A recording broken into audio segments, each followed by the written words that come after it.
ان کی گائکی اتنی خوبصورت تھی کہ مجھے بہت پسند تھی. کیا خوبیاں تھیں ملا اس میں؟ ان کی خوبیاں صاحب، ان کی گائکی میں ایسی خوبی تھی کہ جیسے کہ ایک چکری ہوتی ہے جی، سمجھے آپ، یہ چکری جس کو بولتے ہیں، اور نیچے سے وہ گھومتی کرتی، بل لگتے ہی چلا جائے. واہ واہ. صرف ایک ہی مرتبہ مجھے ان کے سننے کا شرف حاصل ہوا. اچھا، بڑودے میں. یہ کس خاندان کے بزرگ تھے؟ یہ اللہ خان صاحب کے لڑکے تھے چھوٹے. اچھا اچھا اچھا. اور گانے بجانے سے ان کو بالکل ہی کوئی شوق نہیں تھا. وہ تو پڑھے لکھے آدمی تھے، رینجر تھے فارسٹ میں. اچھا، مگر کیا پڑھے لکھے آدمی کو گانا بجانا شوق نہیں ہوتا؟ نہیں، ان کو شروع میں شوق نہیں تھا بالکل. اچھا. مگر اس کے بعد میں والد نے ان سے کہہ کے ان کو شوق لگایا تو اتنا بہتر گانے لگے تھے. تو بھورجی خان صاحب سے بہت کہیں زیادہ گاتے تھے. واہ واہ. اور بہت خوبصورت گاتے تھے. سن 25 میں وہ شاید دہلی میں بھی آئے تھے، میں بھی آیا تھا بڑودے سے. لیکن خان صاحب، مجھے تو یعنی آپ کی طبیعت پر داد دینے کی خواہش ہوتی ہے. گانے بجانے میں اتنی وسعت دماغ میں اور اتنی وسعت نظری ہونا اور اتنی فراغ دلی ہونا، یہ واقعی بڑی اچھی بات ہے. یہ آپ کا یہ ہونا چاہیے. زن ہے. میں اس قابل تو نہیں ہوں، مگر میں بہت سچائی سے کام لیتا ہوں. اچھا، اور کون کون سے ایسے بزرگ ہوئے ہیں جنہیں آپ نے سنا میں نے جو آپ کو بہت زیادہ پسند آیا؟ سب سے زیادہ پسند تو وہ تو آپ جانتے ہی ہیں، میرے قبلہ حیدر خان صاحب جو دادا تھے، ظاہر ہے وہ پسند تھے. ان کے بعد میں مجھے گائکی پسند آئی جی، منجی خان صاحب کی. واہ. اور اس کے بعد میں فیاض خان صاحب جو وہاں پر تھے، جی، ان کا بھی سر کا لگاؤ اور جو کچھ وہ تھا مجھے بہت پسند ظاہر. اور استاد کے تو معنی یہ ہے کہ شاگرد کو ایسا بنا دے، اس کا دماغ ایسا روشن کر دے کہ جدھر کا وہ دیکھے اور جو چیز چاہے جی، اس کو فوراً وہ لے لے. سمجھے آپ؟ جب تک یہ چیز دماغ میں پیدا نہیں ہوگی شاگرد کے، جی، وہ کچھ نہیں. ظاہر ہے. نہیں، آپ کا مقصد یہ ہے جی کہ بھئی تعلیم اس کے معنی ہیں جی جو کہ شاگرد کی آنکھیں اس طرح کھول دے جی کہ وہ جس طرف کدھر ہی بھی دیکھے، ادھر جو اسے چیز پسند آئے وہ اس کو لے سکے. جی ہاں. اتنی اہلیت پیدا ہو جانا اتنی چاہیے. اہلیت پیدا ہو. یعنی محض رٹنت یا محض کچھ تانوں یا پلٹوں کا ریاض ہی تعلیم نہیں ہے جی نہیں. اگر اس کا نتیجہ یہ نہیں ہے کہ اس میں نظر پیدا نہیں ہوتی. جی ٹھیک ہے، تو کچھ سبحان نہیں. اللہ، درست ہے، ظاہر بات ہے. اچھا خان صاحب، آپ کو کوئی ایسا اپنا واقعہ یاد ہے؟ وہ ضرور ہوں گے آپ کی زندگی میں واقع جی. کہ جب کہ اپنا گانا آپ کو کچھ بہت زیادہ اچھا لگا ہو. ایسا ہوتا ہے کبھی کبھی، جی ہاں. طبیعت ہے جم جاتی ہے. جی ہاں. کوئی ایک آدھ واقعہ فرمائیں. مجھے یاد ہے کہ شاید یہ سن 36 کا ذکر ہے. جی، میرے ایک دوست تھے ماسٹر وسنت، جی، جو کہ سورت میں رہا کرتے تھے. جی، اور راجکوٹ میں میں ایک مرتبہ گیا تو ان سے ملاقات وہاں ہو گئی. جی، تھے تو وہ راجکوٹ گئی، جی، مگر رہتے تھے سورت میں زیادہ تر. جی، ان کے والد نے سنیاس لے لیا تھا اور انہوں نے یہ کہلا کر بھیجا کہ خان صاحب سے یہ کہنا کہ میں خود حاضر ہوتا گانا سننے کے واسطے آپ کا، مگر میں مجبور ہوں، کہیں جاتا نہیں. درست ہے. میں نے سنیاس لے لیا ہے. جی، اگر آپ تکلیف فرمائیں تو میرا گھر حاضر ہے اور کچھ مجھے جی، سنائیے آپ. تو میں گیا تھا صاحب. جی، خیر بہرحال وہ بہت خوش ہوئے تھے. اس کے بعد میں ماسٹر وسنت بڑودے میں آئے جس وقت، جی، تو ان کا ایک پروگرام تھا.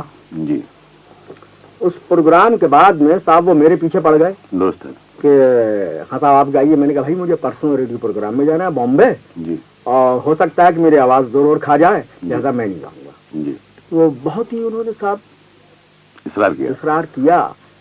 میں مجبور ہو گیا. جی، خیر میں گایا، اور میں گایا تو نہ میں نے کیا گایا تھا. میں اس کے بعد میں نے بسنت شروع کی. جی، اور بسنت میں سبد سنائے کویلیا جی، کیسے کر آوے نیندریا، جی، یہ چیز تھی. جی، تو میں نہیں عرض کر سکتا کہ کیا وہ وقت تھا اور کون سا ایٹماسفیئر تھا وہ، جی، کہ صرف بلمپت تھی اور ریا لگ رہی تھی، جی، مگر اور کوئی تانے وغیرہ بل پھند کچھ نہیں تھا. کچھ نہیں، چین کا مگر معاملہ. چین کا معاملہ تھا. مگر یہ معلوم ہوتا تھا کہ جیسے کوئی دل کے اندر برما رہا ہے. سبحان اللہ. اور ایک لڑکے سے ضبط نہیں ہوا تو وہ وہاں سے اٹھ کے باہر جا کے چیخ مار کے رویا، اور کچھ لوگوں کے آنکھوں سے آنسو جاری تھے. واہ واہ. اور آخر میں بھی گاتا جاؤں اور میں روتا جاؤں. جی. ہوتا ہے ایسا. تو اس کا مقصد یہ ہے خان صاحب جی کہ بھائی ٹکاؤ میں اور سچائی میں ایک تاثیر ہے، بالکل اور وہ تاثیر گانے بجانے کا ایک ہے، بالکل یعنی صرف تیاری جی یا نہیں صرف لڑنت یا لے سے جوجھنا گانے بجانے کا ماحصل یہ نہیں ہے شاید. نہ، بالکل نہیں. درست ہے. گانے بجانے کا ماحصل یہ ہے کہ دل میں ایک امنگ پیدا ہوئے اور ایک ایسی چیز پیدا ہوئے کہ جو انسان برداشت نہ کر سکے سر کے لگاؤ سے. وہ سر کے ہی لگاؤ سے ہوتا ہے گا. سبحان اللہ. درست ہے. صحیح معنوں میں. صحیح بات ہے. ویسے کیا کہنے عرض کروں میں ابھی سن 42 میں خان صاحب آپ کا گانا سنا میں لاہور میں. جی کیا کہنے وہ بھی گانا کوئی خاصا 1.5-2 گھنٹے گائے ہوں گے، جی. لیکن صاحب وہ آج تک وہ دماغ پہ دل پہ اس کا اثر ہے. وہ راگ رسوئی پگڑی والی بات ہے. جی ہاں. طبیعت لگ جائے، تمام حالات ویسے ہوں، بے شک. سننے والے ویسے ہوں، ان کا دماغ یکسو ہو، کسی کو جلد بھاگ نہ ہو. ظاہر بات ہے.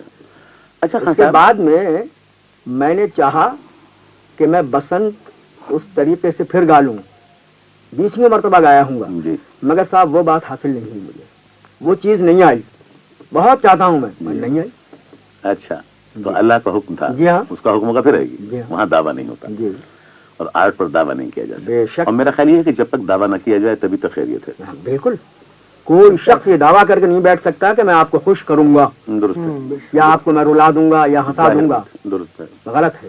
اچھا خان صاحب، بہادر حسین خان صاحب جی اور شاہ سدارنگ صاحب کی 5ویں پیڑھی میں تھے، جی. اور بہت گنی آدمی کہلاتے تھے. کیا کہنے صاحب؟ تو بہادر حسین خان صاحب کی بہت ساری بندشیں آپ کو بھی یاد ہوں گی. جی. اچھا تو ان بندشوں میں کیا خوبی ہے؟ کیوں انہیں رتن بندشیں کہتے ہیں؟ ان کی سرگمیں، ان کے ترانے، آخر کیا بات ہے ان میں؟ بہادر حسین خان صاحب جو تھے آپ رباب بجایا کرتے تھے، جی اور ان کی بندشوں میں یہ معلوم ہوتا تھا جی. کہ جیسے رباب بھرا ہوا ہے. سر سنگار بھی بجاتے تھے. اور سر سنگار بھی بجاتے تھے. سمجھے آپ؟ ان کی بندشوں میں اب جیسے کہ ترانہ دیکھیے گور سارنگ کا ہے ان کا. جی. تن در ن در تدیم تن تدیم تن ن در ن تدنی. اور دوسرا طریقہ اس کا تدن در ن در تدیم تن تدیم تن ن در ن تدنی ن در در تنی تنانی در ن تدر تدر تدر ن تر دانی تدن در ن در تدی. جواب نہیں اس طرح نہیں. راگ کا رکھاؤ، جی ہاں چھوٹ کا اصول، بالکل. لے کی بانٹ، کیا کہیں؟ وہ سب خوبیاں ہیں. سب خوبیاں ہیں اس کے اندر. درست ہے. اچھا خان صاحب، جی. یہ چھوٹی سی بات، اب جی. اتنا سا کم وقت ہے، ایک اور کہوں. جی اب زمانہ وہ نہیں ہے جو پہلا تھا. جی ہاں. درباروں کا زمانہ نہیں. بالکل. اچھا، جو ہم سب لوگ ہیں عوام، جی ان کو بھی گانا بجانا بھائے، جی تو اس کے لیے نئی بندشیں ہوں، چونکہ ان بندشوں کی زبان کم لوگ سمجھتے ہیں. جی آپ ہی جیسے لوگ وہ بندشیں کریں، جی. روزمرہ کی زبان میں وہ بندشیں ہوں، کیا یہ ممکن ہے؟ ہاں ہو سکتا ہے، کیوں نہیں؟ کیا جانا چاہیے. ہاں کیا جانا چاہیے. اگر کریں گے تو کون سا کام ایسا ہے جو نہ کیا جا سکتا ہے. اچھا خان صاحب، بڑی زحمت دی آپ کو، اور واقعی بڑا فائدہ ہوا ہمیں آپ کی بات چیت سے، خصوصاً آپ کے ان خیالات سے جس میں کہ آپ نے فرمایا جی کہ گوئی کو روشن دماغ ہونا چاہیے، اور اس میں کوئی حرج نہیں ہے کہ اگر کوئی چیز خوبصورت کہیں معلوم ہوتی ہے تو وہ بالکل. آدمی اپنائے اس کے اندر. بالکل اور ساتھ ہی ساتھ آدمی کی نظر تنگ نہیں ہونا چاہیے، بالکل. اور اسے اپنے دماغ کی کھڑکیاں سب طرف سے بند نہیں کر دینا چاہیے. بالکل صحیح. اچھا، انشاءاللہ پھر کبھی ملیں گے. ضرور. خدا حافظ. خدا حافظ. اعلیٰ.